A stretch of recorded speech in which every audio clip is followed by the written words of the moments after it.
Hello, I'm John C. Craig. I'm an environmentalist.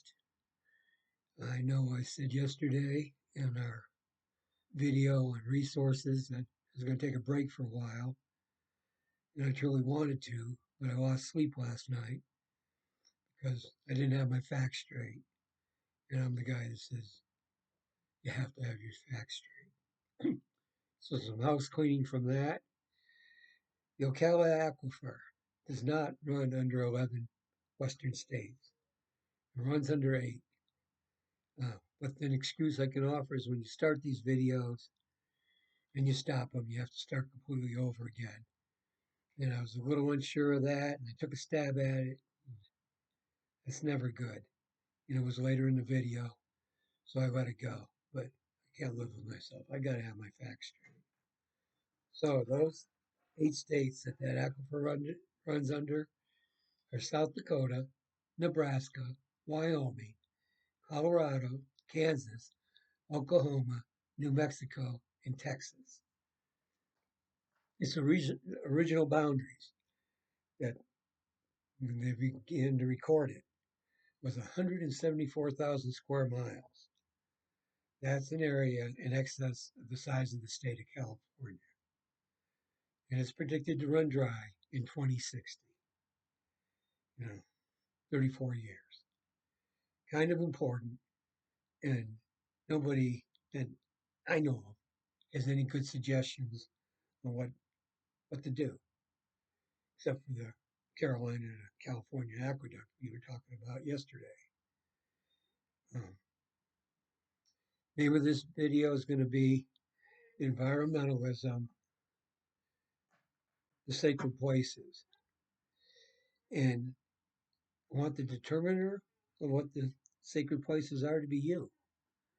What places in nature do you consider sacred? What do you think is so special about them? Why should they be preserved, protected, and cherished? I'm an American homebody. I've only been to Canada, I'd say 6 times, Mexico once, little border town. Not really Mexico. But there's enough right here in America to hold my interest. So I'll tell you what my places were sacred, what formed me, um, what gave me my sense of environmentalism, if you will. I grew up on the banks of the Allegheny River. I rode that river. I fished that river. I swam that river. I loved that river. When the Clean Water Act came in the 70s, the water purity in that river was significantly improved. Thank God it was. Teenage years were spent in Allegheny State Park. It's an interesting state park because it's shared by 2 states. It's on the borderline of Western New York and Western Central Pennsylvania. So there was a New York side, Pennsylvania side. New York kids went to Red House Lake. Pennsylvania kids went to Quaker Lake. Then we would crisscross chasing each other's women. But it was a fun place. Hardwood forest. It was great. Then, as I got older and expanded, as odd as it seems, from a boy from the hardwood forest of, of New York, the Badlands of North Dakota are just exquisite. They speak to me. They get to me. And there is a national park there, but even the parts that aren't in the park are pretty exceptional. Go south to the Black Hills of South Dakota, Mount Rushmore, Crazy Horse, um, monuments. Um, Mount Rushmore is impressive. It'll take your breath away. Now, a lot of Indians don't care much for Mount Rushmore because it's 4 white men who they feel, and correctly so, had a lot to do with oppressing them. And a lot of Indians are also opposed to Crazy Horse. It's going to be the second tallest monument in the world when it's finished. It's exquisite. It's just beautiful. It just takes your breath away. But as naturalists, they feel like you're ripping up nature to make this monument. Well, I feel that Crazy Horse was a very, very special Native American, and he should be memorialized.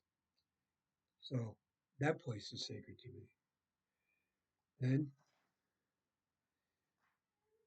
your Desert Museum, Tucson, Arizona. It's in the Sonoran National Monument. And that national monument is in western Tucson and eastern Tucson. The older forests are in the Rincon Mountains of eastern Tucson. The newest forests are west of Tucson. And you get in the middle of the Sonoran National Monument, Saguaro National Monument, Sonoran National Monument, that features the saguaro cactus. It's just miles and miles of saguaros. It's impressive. There'd have to be something wrong with your soul if you weren't impressed by that. Desert Museum's in the middle of it. I like it better than the San Diego Zoo. I go to the San Diego Zoo, I'm a nervous wreck. I'm afraid I'm going to be run over by all the buses. No buses at the Desert Museum. Exquisite, exquisite displays. It's a very special place. In the bookstore. The bookstore there, it's a little gem. They got titles there you're not going to find anywhere else. And they really get into the desert history.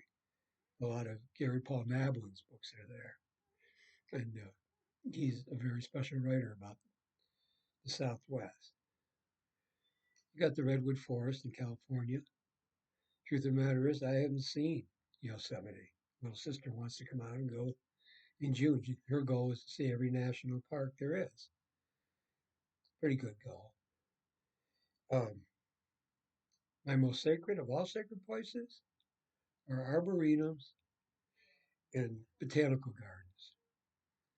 Back in 1996, Eric Johnson and Scott Willard, Ironwood Press, wrote Beautiful Gardens about all these botanical gardens, arboretums, Southern California, in the Southwest, Texas, New Mexico, Nevada, um, some very, very special places.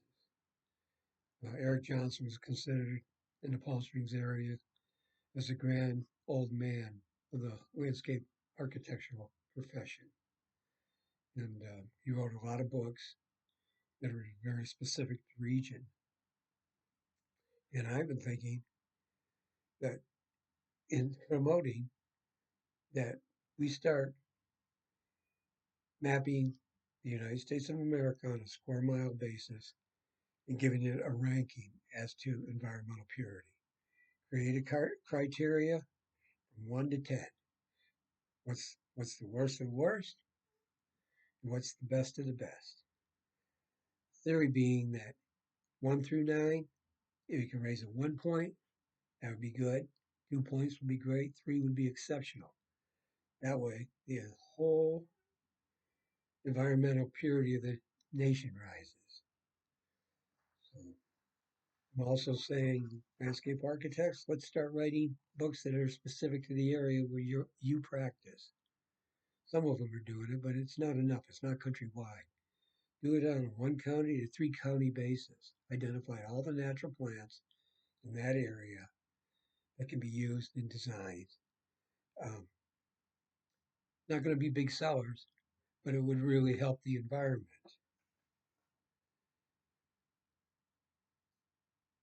Getting back to Allegheny State Park, the administration building, huge building, all the natural indigenous materials.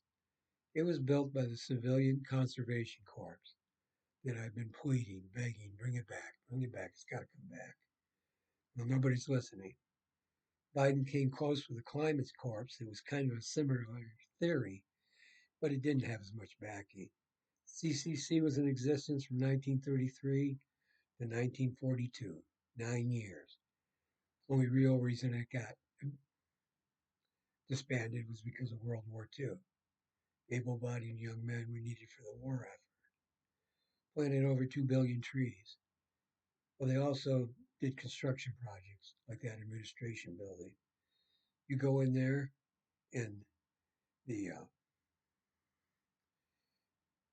animal exhibits, the plant exhibits, they're just exceptional.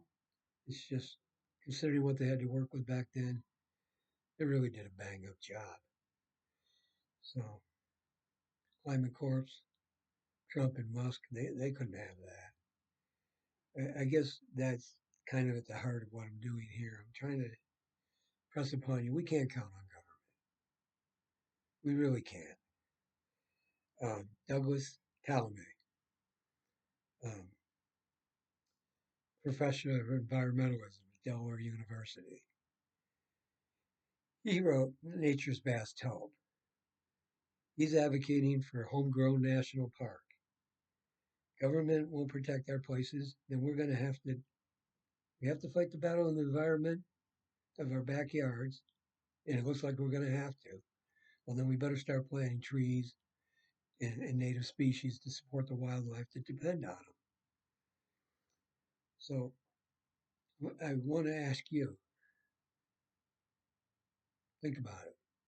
What places would you consider sacred? What places would you say, my God, I'll fight him.